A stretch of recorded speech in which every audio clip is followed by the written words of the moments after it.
All right, so today's topic is going to be pretty heavy in math. We're going to talk about deriving OLS. So let's say we have two variables, so we have x and y, and here are some data points, and we want to draw this line of best fit, our ordinary least squares line. So what do we want to find out? We want to find out what the intercept is, which we'll call beta 0, and we also want to find out what the slope is, which is called beta 1. So what is the line of best fit? The line of best fit is going to be the line that minimizes the square errors, and we'll call error E here. So what's our goal? We want to find beta 0 and beta 1 that minimize the sum of the square errors. So basically the distance from all these points and your line, you want to make that as small as possible. That is how we get the line of best fit. So how do we describe our line? Our line is basically from geometry, y is equal to our intercept, beta 0, plus our slope, beta 1, times x. So we knew that from geometry. And the line isn't overlapping the lines perfectly, isn't overlapping the dots perfectly. So we also have our error. And if you want to be exact with notations, we can note all the i's. Those are things that will vary. So how do we get error? Our error is, let's move this to the other side. So our error is going to be y minus beta 0 minus beta 1 times x. And our goal again is to minimize sum of the square errors.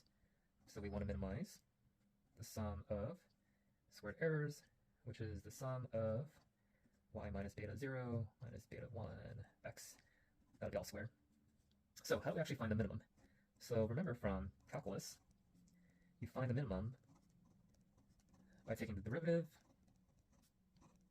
and setting it equal to 0. So let's do that for beta 0 at first. So we're going to take the derivative of this with respect to beta 0. So the derivative of this, we're going to get the sum of, so we'll have that 2 come down, and then we'll have the inside. And then since we're taking the derivative with respect to beta 0, notice our constant in front is a negative 1, so that's why we'll have a negative here. And we want to set this to 0. So let's solve for beta 0 now. So one of the things we can start off with, let's divide by negative 2 times n, which is the number of observations. And we'll do that to both sides, which we can do because of algebra. We do the same thing to both sides. So what happens with here? The negative 2 disappears, and since it's 0, divided by that, it'll still be 0. So what does this turn out to be? Notice that you're not going to get the sum of y divided by n, and then you're also going to get the sum of beta 0 divided by n, and the sum of beta 1x divided by n as well. So what does it mean when you sum up all the y's and then divide by the number of observations? That's basically your average, and your average is notated by this bar here. Minus, so beta 0 is a constant, so you're going to sum up the same constant over and over again. That's actually going to be just beta 0 times n, which is the number of times you sum it up. Then n divided by n, you're just going to end up with beta 0. And then here, again, we have that same logic. What happens when you sum up all the x's and divided by n? You're going to get the average. So we have beta 1 times the average of x. Now let's set that equal to 0. So this is going to be much easier to solve for beta 0.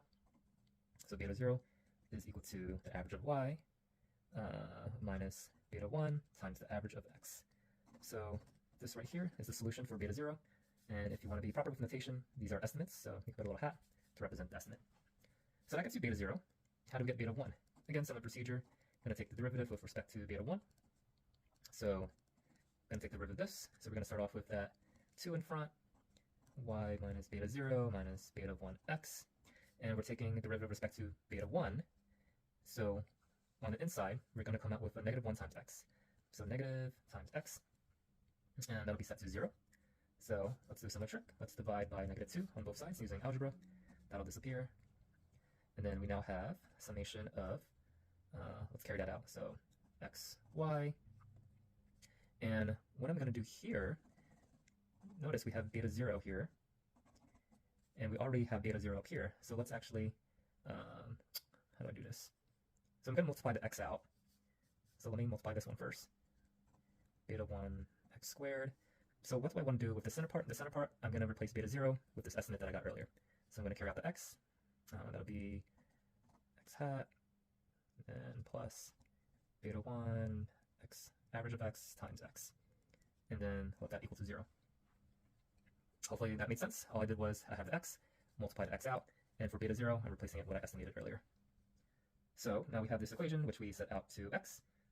Let us now solve for beta 1. So let's see, how can we do that?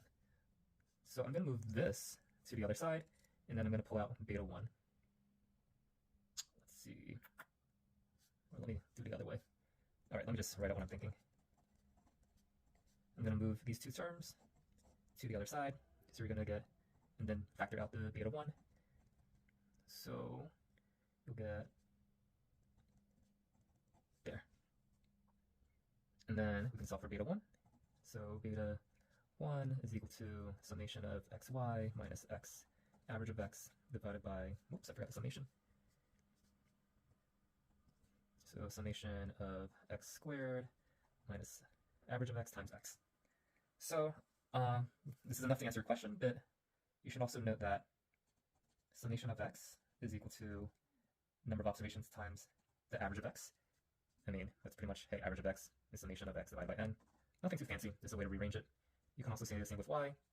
Summation of y is equal to number of observations times the average of y. So let's just use this information to represent this in a different way. So beta 1 can also equal summation of xy minus n average of x times average of y, and divide that by summation of x squared minus, what is that? Well, we essentially have two x averages. So it'll be n times average of x squared. So an alternative representation. And then let's call this extra. Some extra material. For some other algebra, you can also represent this as x minus average of x, y minus average of y, basically the deviations away from the averages, divided by the square deviations from x. That'll be extra. But yeah, you'll also have, we just solved for beta 1. Let's actually use some marker. Yep, here's our solution for finding beta 0. And then these are pretty much 3 representations for solving for beta 1.